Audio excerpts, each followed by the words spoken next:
हाय दोस्तों, मैं रजनीश कुमार यादव माँ विंध्यवासिनी क्लासेस से आपका हार्दिक स्वागत एवं अभिनंदन करता हूं। दोस्तों, मैं इतिहास के वर्धन वंश या पुष्यभूत वंश से आने वाले सभी इम्पॉर्टेंट क्वेश्चन आपके समक्ष प्रस्तुत कर रहा हूं, जो आपके एग्ज़ाम की दृष्टि से बहुत ही महत्वपूर्ण होगा।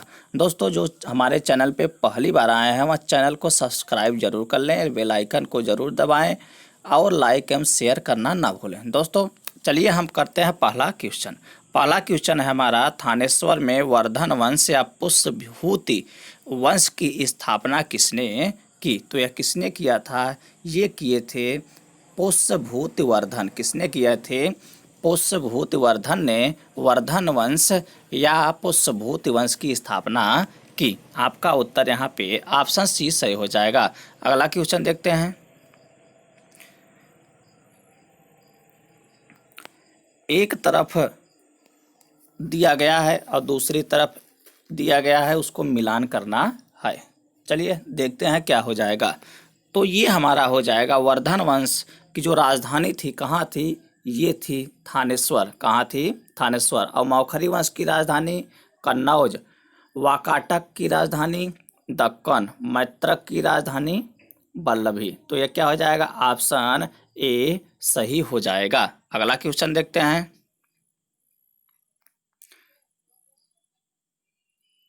चलिए, एक तरफ राजवंश दिया है और दूसरी तरफ संस्थापक। थोड़ा सा हम और ऊपर कर लेते हैं। चलिए, वर्धन वंश। वर्धन वंश, तो वर्धन वंश में क्या हो जाएगा? वर्धन वंश का हो जाएगा पुष्यभूति। वर्धन वंश की संस्थापना किसने की? तो पुष्यभूति। और मौखरी वंश के संस्थापक कौन थे? तो मौखरी वंश के संस्थापक आपके कौन हो जाएंगे? ये हो जाएंगे ईशान वर्मा। कौन हो जाएगा? ईशान वर्मा। और वाकाटक का कौन हो जाएगा? विंध्य शक्ति। और मैत्रक का क्या हो जाएगा? भट्टारक। तो ये किस में मिल रहा है? ये मिल रहा है आपके ऑप्शन बी में। ऑप्शन बी आपका सही हो जाएगा। अगला क्वेश्चन। कदम्ब राज्य की स्थापना मयूरशर्मन ने की थी। कदम्ब राज्य की स्थापना मयूरशर्मन ने की थी। उसने अपनी राजधानी बनाई। तो ये कहाँ अपनी राजधानी बनाए थे? ये बनाए थे वैजयंती या वनवासी में। वैजयंती या वनवासी में। ऑप्शन सी सही हो जाएगा। अगला क्वेश्चन। निम्नलिखित में वह अंतिम बौद्ध राजा कौन था जो संस्कृत का महान विद्वान और लेखक था? तो वह कौन था? वह थे हर्षवर्धन। कौन थे? हर्षवर्धन। ऑप्शन डी सही हो जाएगा। अगला क्वेश्चन। हर्षचरित किसके द्वारा लिखी गई थी? तो हर्षचरित किसके द्वारा लिखा गया? हर्षचरित लिखा गया है बाणभट्ट के द्वारा। किसके द्वारा? बाणभट्ट के द्वारा। ऑप्शन बी सही हो जाएगा। अगला क्वेश्चन देखते हैं।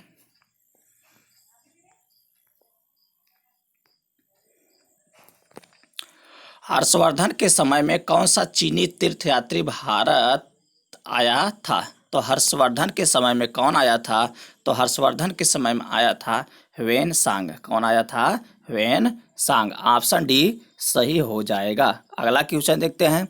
चालुक्य राजा पुलकेशिन द्वितीय को किसने पराजित किया था? तो किसने पराजित किया था? ये पराजित किए थे नरसिंहवर्मन प्रथम ने। नरसिंहवर्मन प्रथम ने। ऑप्शन बी सही हो जाएगा। चलिए अगला क्वेश्चन देखते हैं। किस व्यक्ति को द्वितीय अशोक कहा जाता है? किस व्यक्ति को द्वितीय अशोक कहा जाता है? तो किसको कहा जाता है? ये कहा जाता है हर्षवर्धन को। किसको कहा जाता है? हर्षवर्धन को। ऑप्शन डी सही हो जाएगा। अगला क्वेश्चन देखते हैं। बाणभट्ट किस सम्राट के राज दरबारी कवि थे? तो बाणभट्ट किस साम्राज्य की राज दरबारी कवि थे? ये किसके दरबार में रहते थे? हर्षवर्धन के दरबार में। ऑप्शन बी सही हो जाएगा। अगला क्वेश्चन। हर्ष एवं पुलकेशिन द्वितीय के मध्य हुए संघर्ष की जानकारी कहाँ से मिलती है? कहाँ से मिलती है? ये मिलती है ऐहोल अभिलेख। ये मिलती है किससे? ये मिलती है आपका ऐहोल अभिलेख से। अब ऐहोल अभिलेख से। ऑप्शन ए सही हो जाएगा। अगला क्वेश्चन। प्रतापशील हूण, हरिण, केसरी, महाराजाधिराज नामक उपाधियां निम्न में से किसकी थी? तो ये सब उपाधियां किसके द्वारा धारण की गई थी? ये उपाधियां धारण की गई थी प्रभाकर वर्धन द्वारा। प्रभाकर वर्धन द्वारा। ऑप्शन बी सही हो जाएगा। अगला क्वेश्चन देखते हैं। सम्राट हर्ष ने अपनी राजधानी थानेश्वर से कहाँ स्थानांतरित की थी? सम्राट हर्ष ने अपनी राजधानी थानेश्वर से कहाँ स्थानांतरित की थी? तो कहाँ से, थानेश्वर से कहाँ ले गए थे? ये ले गए थे कन्नौज। ऑप्शन बी सही हो जाएगा। अगला क्वेश्चन देखते हैं। ऑप्शन सी सही हो जाएगा। अगला क्वेश्चन देखते हैं।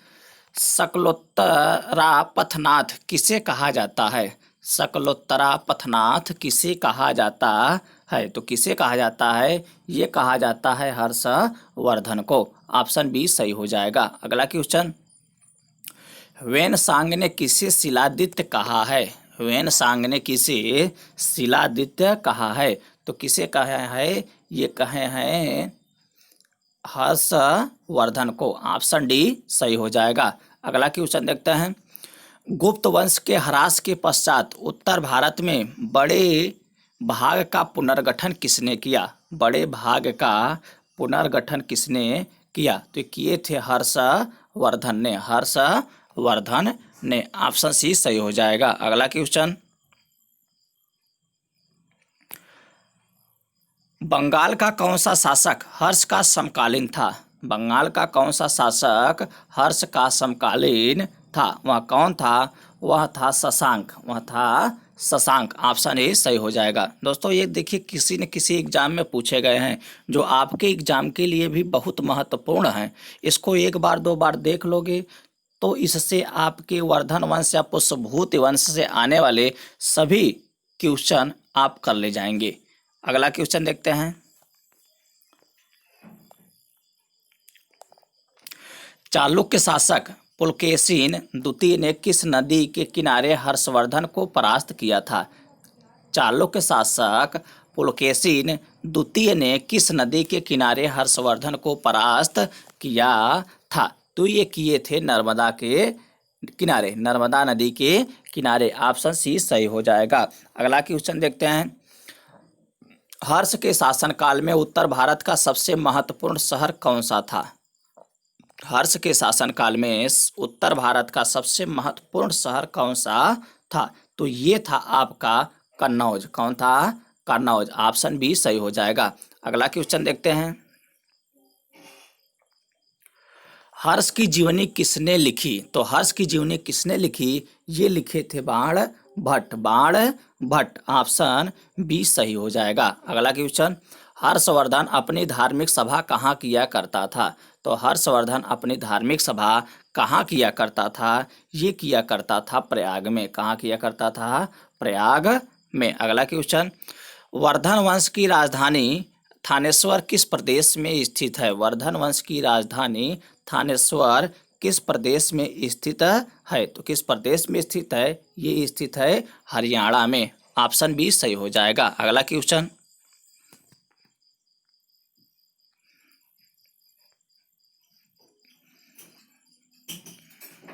अगला क्वेश्चन देखते हैं। हर्षवर्धन की बहन राजश्री का विवाह किसके साथ हुआ था? तो किसके साथ हुआ था? ये हुआ था मावखरी नरेश ग्रहवर्मा से। किससे हुआ था? मावखरी नरेश ग्रहवर्मा से। ऑप्शन बी सही हो जाएगा। अगला क्वेश्चन। हर्षवर्धन के अग्रज राज्यवर्धन द्वितीय की हत्या किसने की थी? किसने की थी? ये किया था गौड़ नरेश शशांक ने। गौड़ नरेश शशांक ने। ऑप्शन बी सही हो जाएगा। अगला क्वेश्चन। हर्षवर्धन ने 606 ईस्वी में हर्ष संवत की स्थापना किस उपलक्ष्य में की थी? तो किस उपलक्ष्य में किए थे? ये किए थे अपने राज्यारोहण के उपलक्ष्य में। ऑप्शन ए सही हो जाएगा। अगला क्वेश्चन। कौन वर्धन वंश की राजधानी थानेश्वर से कन्नौज ले गया? कौन वर्धन वंश की राजधानी थानेश्वर से कन्नौज ले गया? वो थे हर्षवर्धन। ऑप्शन ए सही हो जाएगा। अगला क्वेश्चन। कन्नौज किस प्रदेश में स्थित है? तो कन्नौज किस प्रदेश में स्थित है? ये उत्तर प्रदेश में स्थित है। ऑप्शन ए सही हो जाएगा। अगला क्वेश्चन, वेनसांग की भारत में यात्रा के समय सूती कपड़ों के उत्पादन के लिए सबसे प्रसिद्ध नगर था। तो ये सूती कपड़ों के उत्पादन के लिए प्रसिद्ध नगर कौन था? किसके शासनकाल में? वेनसांग की भारत यात्रा के समय। किसके समय? वेनसांग की भारत यात्रा के समय। ये था मथुरा। कौन था? मथुरा। ऑप्शन बी सही हो जाएगा। अगला क्वेश्चन, कवि बाणभट्ट निवासी था। कवि बाणभट्ट निवासी था। तो ये कहाँ का निवासी था? यह निवासी था थानेश्वर का। ऑप्शन बी सही हो जाएगा। अगला क्वेश्चन, नागानंद का रचनाकार कौन था? नागानंद का रचनाकार कौन था? ये थे हर्षवर्धन। ये थे हर्षवर्धन। ऑप्शन बी सही हो जाएगा। अगला क्वेश्चन, सम्राट हर्षवर्धन ने 2 महान धार्मिक सम्मेलनों का आयोजन किया था। सम्राट हर्षवर्धन ने 2 महान धार्मिक सम्मेलनों का आयोजन किया था। तो ये आयोजन कहाँ हुआ था? ये आयोजन हुआ था कन्नौज व प्रयाग में। ऑप्शन ए सही हो जाएगा। अगला क्वेश्चन देखते हैं, नागानंद रत्नावली व प्रियदर्शिका नाटकों के नाटककार थे। तो यह कौन थे? ये थे हर्षवर्धन। ऑप्शन डी सही हो जाएगा। अगला क्वेश्चन, गुर्जरों को किस शासक ने पराजित किया? तो गुर्जरों को पराजित करने वाला कौन शासक था? तो ये थे हर्षवर्धन। ऑप्शन सी सही हो जाएगा। अगला क्वेश्चन, आज भी भारत में ह्वेनसांग को याद करने का मुख्य कारण है। तो आज भी भारत में ह्वेनसांग को क्यों याद किया जाता है? तो ये याद किया जाता है सीयू की रचना के लिए। ऑप्शन डी सही हो जाएगा। अगला क्वेश्चन,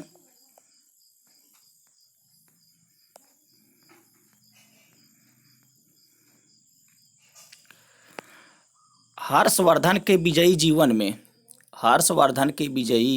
जीवन में एकमात्र पराजय देने वाला पुलकेशिन द्वितीय कहाँ का शासक था? तो ये पुलकेशिन जो द्वितीय था, ये कहाँ का शासक था?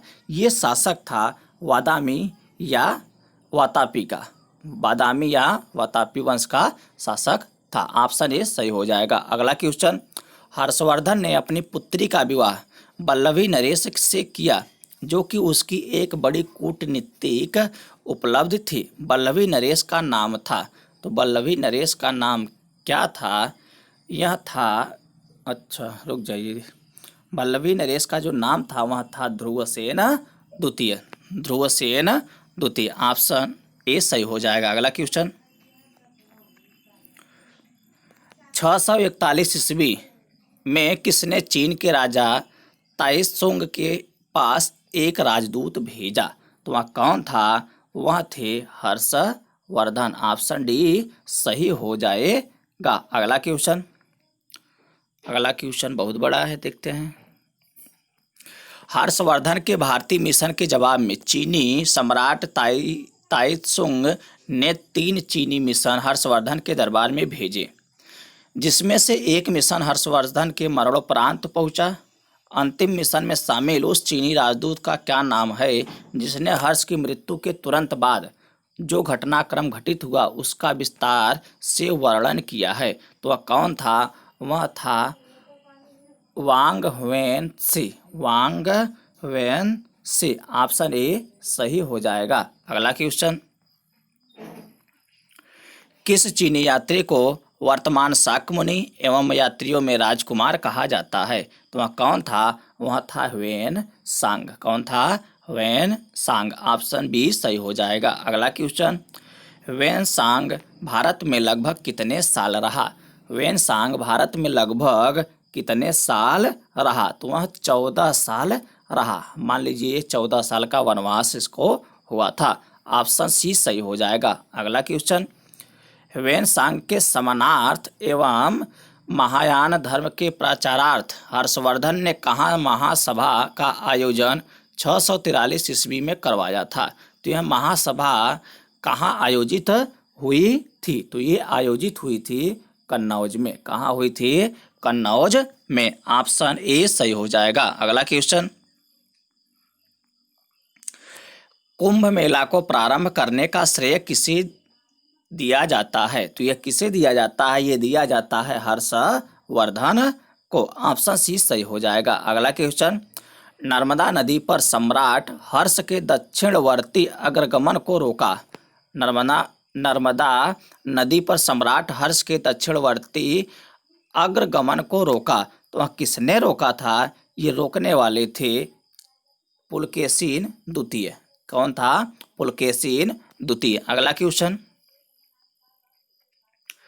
निम्नलिखित में किसने नालंदा विश्वविद्यालय को 100 ग्रामों की आय दान स्वरूप दिया?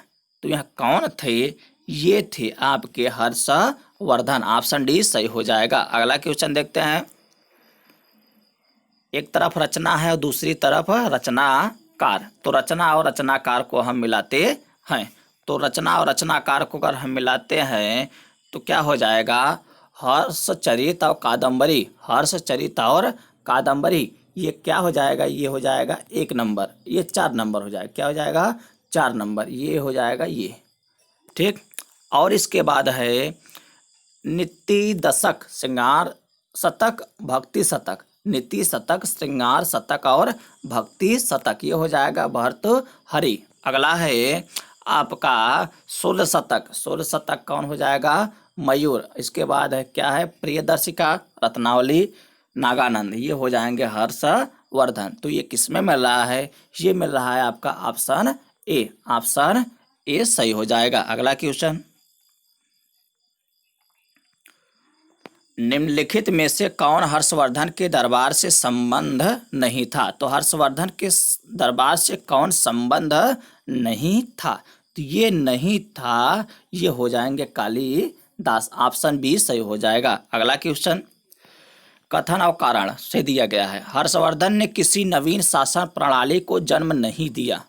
कारण में क्या कह रहा है कि हर्षवर्धन ने गुप्त शासन प्रणाली को कुछ संशोधनों के साथ अपनाया। तो ये आपका यहाँ सही क्या हो जाएगा? ये हो जाएगा ऑप्शन नंबर ए। ए और आर दोनों सही हैं तथा आर ए की सही व्याख्या करता है। अगला क्वेश्चन, कौन सही सुमेलित है? कौन सही सुमेलित है? तो कौन सही सुमेलित है ये हमें देखना है। तो देख लेते हैं। क्या हो जाएगा? अवंती। अवंती का हो जाएगा हर्षवर्धन का प्रधानमंत्री जो होता था वो कौन था? अवंती। और इसके बाद सिंहनाद महासेनापति, कुंतल सेनापति यश्व सेना। इसका अर्थ हो जाएगा कि उपर्युक्त सभी। ऑप्शन डी सही हो जाएगा। अगला क्वेश्चन,